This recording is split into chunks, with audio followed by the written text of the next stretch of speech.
Балалардың құқықтарын қорғауды қамтамасыз ету мәселесі Ішкі істер министрлігінің басты назарында.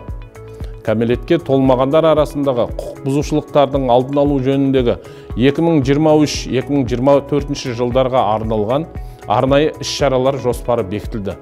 Онда жасөспірімдер ортасында жасалатын қылмыстарды анықтау, жолын кесу және алдын алу шаралары қарастырылған.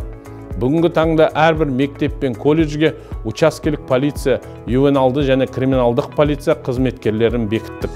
Оларға қоғамға жат әрекеттер жасауға бейім жасөспірімдер арасында 300-ден астам неформалдық лидерлерді анықтады. Бұл жасөспірімдер ішкі істер органдарының ерекше бақылауына алынды.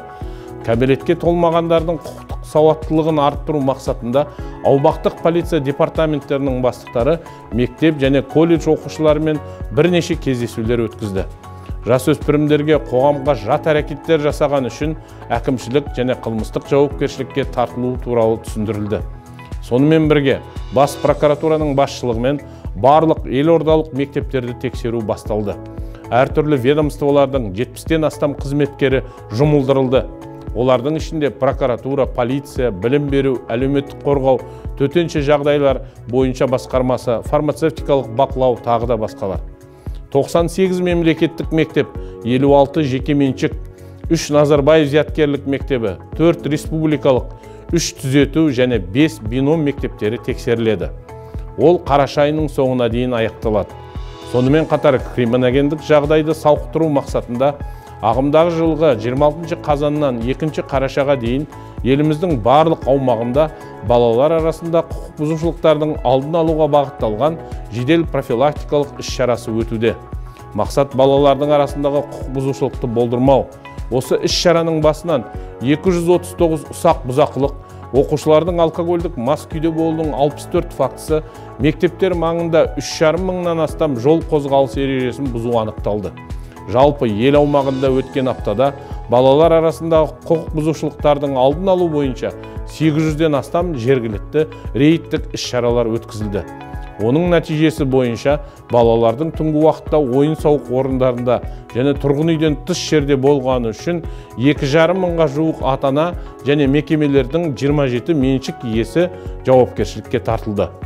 302 ата-ана балаларды тәрбиелеу міндеттерін орындамаған үшін, сондай-ақ 57 ата-ана кәмелетке толмағандардың алкоголь ішкені үшін жауапқа тартылуда. 55 жасөспірім ұсақ бұзақылық жасаған үшін айыппұл төледі.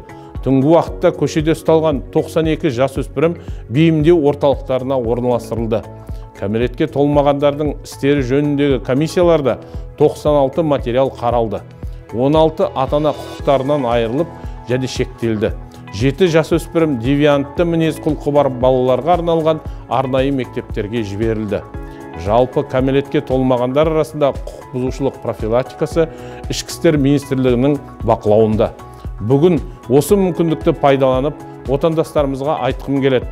Құрметті қазақстандықтар, егер сіз кәмелетке толмағандарға қатысты құқық бұзушылық фактілер туралы білсеңіз, немесе сіз бала болсаңыз және өзіңізге қатысты зорлық, зомбылық орын алса, үндемей қалмаңыз.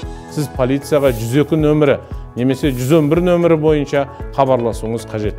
Көрсетілген телефондар арқылы сіз тәулік бойы ақпараттық, консультациялық, психологиялық көмек пен қолдау ала аласыз. Біздің әрқайсымыз отбасы мен балалардың қорғаушысы болуымыз керек.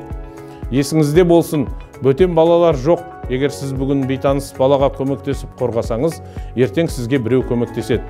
Назар аударғандарыңыз үшін рахмет.